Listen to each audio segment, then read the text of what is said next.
आजची रेसिपी म्हटलं तर मुलांच्या आवडीची आहेच, त्याचबरोबर सगळ्यांनाच आवडेल अशी आहे. बनवायला सोपी आहे, झटपट होते. बनवताना काही टिप्स सांगितलेल्या आहेत, त्या जर फॉलो केल्या तर अगदी जसं बाहेर चायनीज आपल्याला मिळतं तसं आपण घरच्या घरी देखील बनवू शकतो. तर आज आपण एकदम सोप्या पद्धतीने शेजवान फ्राईड राईस बनवणार आहोत. तर व्हिडिओ स्किप न करता शेवटपर्यंत पाहत राहा. सुरुवात आपण तांदळाने करूया. तर चायनीजसाठी कुठलाही लॉंग ग्रेन राईस न वापरता मी जो साधा कोलम राईस आहे तो घेतलेला आहे. त्याने देखील एकदम मस्त असा फ्राईड राईस होतो. तर सगळ्यात आधी हे स्वच्छ धुवून घेतलेले आहे. स्वच्छ धुवून घेतल्यानंतर कमीत कमी 20 ते 25 मिनिटासाठी पाण्यामध्ये असे भिजत ठेवलेले आहेत. त्याच्यामुळे तांदूळ जे आहे ना एकदम सुटसुटीत असे होतील. तांदूळ साधारणतः 10 मिनिट भिजत आले की दुसऱ्या भांड्यामध्ये आपल्याला पाणी उकळायला ठेवायचं आहे. तर साधारणतः 1 कप तांदूळ असेल तर कमीत कमी त्याच्या 5 पट जास्त पाणी मी इथे उकळायला ठेवलेलं आहे. त्यामध्ये थोडंसं मीठ टाकलेलं आहे आणि 1 चमचा तेल टाकलं आहे. तेल टाकल्यामुळे काय होईल, भाताचं प्रत्येक शीत जे आहे ना असं सुटसुटीत होईल. तर इथं चांगली अशी खळखळून उकळी आलेली आहे, तांदूळही भिजलेले आहे. तर त्यातले तांदूळ असे पाण्यातनं उपसून घेऊया आणि हे उकळी आलेल्या पाण्यामध्ये आपल्याला टाकायचे आहेत. तर पाणी टाकल्या लगेच आपल्याला हे मिक्स करायचे नाही आहे.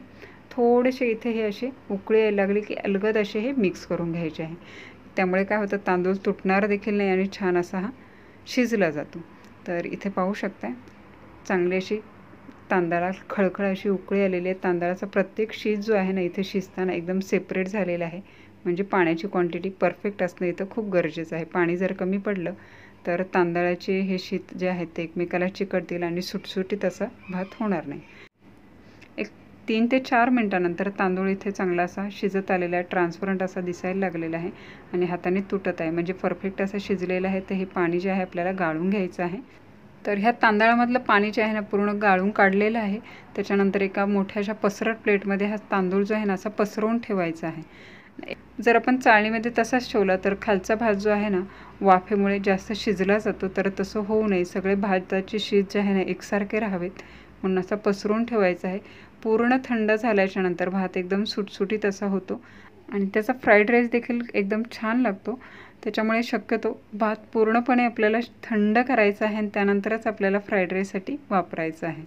तर आता याच्यासाठी लागणाऱ्या भाज्या पाहूयात. तर इथे सिमला मिरची घेतलेली आहे, गाजर घेतलेलं आहे, कोबी घेतलेलं आहे आणि कांद्याची पात जी आहे ना ते घेतलेली आहे. त्याचबरोबर याच्यामध्ये तुम्हाला फरसबी ॲड करायचं असेल तर फरसबी देखील ॲड करू शकता. तर दुसरी महत्त्वाची गोष्ट, भाज्या ज्या कट केलेल्या आहेत तर ते कोलम राईस वापरलेला आहे, लांबीला कमी असतो.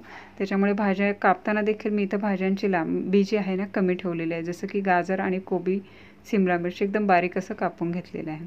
त्यानंतर मी इथं 1 चमचा आलं, 1 चमचा लसूण एकदम बारीक असं चॉप करून घेतलेलं आहे आणि 2 हिरव्या मिरच्या असे थोडेसे मोठे तुकडे ठेवलेले आहेत. मुलं खाणार आहेत त्याच्यामुळे मोठे तुकडे ठेवलेले आहेत किंवा तुम्ही एकदम चॉप करून देखील टाकू शकता, चव छान लागते.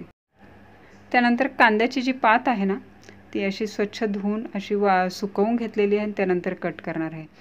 आता हे पातीचे कांदे जे आहेत ना खाली सफेद कलरचे दिसत आहेत ते कट करून मी वेगळे ठेवलेले आहेत, कारण ते आपल्याला भाज्यांबरोबर परतून घ्यायचे आहेत. आणि ही पात जी आहे ना पटकन शिजली जाते, त्याच्यामुळे भात शिजत आल्याच्या नंतर तयार होत आल्याच्या नंतर आपल्याला ॲड करायची आहे, म्हणून ती वेगळीच ठेवायची आहे.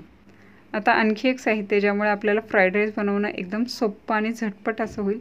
तर या शेजवान फ्राईड राईससाठी मी चिंग्स फ्राईड राईस मसाला वापरलेला आहे. चवीला छान होतं भात याच्यामुळे आणि झटपट होतं, बाकी काही टाकायची गरज नाही. तर मी इथं 2 चमचे तेल चांगलं कडकडीत असं गरम केलेलं आहे. स्पेशली लोखंडाची कढई चायनीज राईस बनवण्यासाठी वापरलेली आहे. ते परतून घेऊया. याच्यामध्ये लगेच कांदा टाकूया, कांदा देखील परतून घेऊया आणि त्यानंतर गाजर टाकूया. गाजराला शिजायला जास्त वेळ लागतो बाकीच्या भाज्यांपेक्षा, त्याच्यामुळे गाजर टाकलेलं आहे. हे 1 मिनिटभर असं चांगलं परतवून घेऊया, त्याच्यामुळे हलकंसं याच्यामध्ये शिजलं जाईल. खूप देखील आपल्याला ह्या भाज्या शिजवायच्या नाहीत. आणि महत्त्वाची गोष्ट, हे सगळं करत असताना गॅस हाय फ्लेमवरच ठेवायचा आहे. आणि गाजर परतल्याच्या नंतर आपण इथं कोबी आणि सिमला मिर्च टाकलेली, हे लगेचच आपल्याला हे परतलं जातं. हाय फ्लेमवर ठेवल्यामुळे भाज्या ज्या आहेत ना क्रंची देखील राहतात. इथं 2 चिमूट फक्त मीठ टाकलेलं आहे, फार देखील टाकायचं नाही, कारण ह्या फ्राईड राईस मसाल्यामध्ये ना मिठाचं प्रमाण आहे, त्याच्यामुळे फार देखील टाकायचं नाही. अगदी मी 2 चिमूटच इथं मीठ टाकलेलं आहे. जर गरज वाटली तुम्हाला मसाला टाकल्याच्या नंतर तर तुम्ही मीठ ॲड करू शकता. त्याचबरोबर इथे 1 पाव चमचा मी बारीक कुटलेली मिरपूड टाकलेली आहे. आणि जो मसाला आहे ना त्यातला निम्मा मसाला मी इथं भाज्यांबरोबर परतून घेत आहे, म्हणजे भाज्यांना देखील मसाला जो आहे ना व्यवस्थित असा लागला जातो आणि चव जी आहे छान येते. तर 1 मिनिटभर चांगला असं परतून घेतल्याच्यानंतर भात जो आहे ना आपला शिजवलेला पूर्णपणे थंड झालेला आहे, तर तो ॲड केलेला आहे. गॅस हाय फ्लेमवरच ठेवलेला आहे आणि हाय फ्लेमवरच आपण आता हा असा मिक्स करून घ्यायचा आहे. याच्यामध्ये बाकीचे कुठलेही इथे बनवताना आता सॉस वगैरे ॲड करायची गरज नाही आहे. तर हा व्यवस्थित असा मिक्स करून घ्यायचा आहे. इथे एकदम कलरफुल असा हा भात दिसत आहे आणि मसाला टाकल्याच्यानंतर एकदम मस्त असा चायनीजचा सुगंध घरामध्ये सगळीकडे पसरलेला आहे. तर आता हा मिक्स करून घेऊया. 1 मिनिटभर आपण फक्त असं हे व्यवस्थित मिक्स करून घेतल्याच्यानंतर राहिलेला जो मसाला आहे ना तो टाकूया, म्हणजे भाज्यांमुळे सगळीकडे लागला जातो, भाज्यांना चव येते खाताना. आणि सगळं मिक्स केल्याच्यानंतर पुन्हा राहिलेला मसाला आणि ही कांद्याची पात आपल्याला टाकायची आहे. कांद्याची पात सगळ्यात शेवटी टाकली म्हणजे काय, खाताना ती देखील थोडीशी क्रंचीपणा त्याच्यामध्ये राहतो, फार शिजली जात नाही. तर आता हे मसाला आणि कांद्याची पात आपण व्यवस्थित अशी मिक्स करून घेऊया.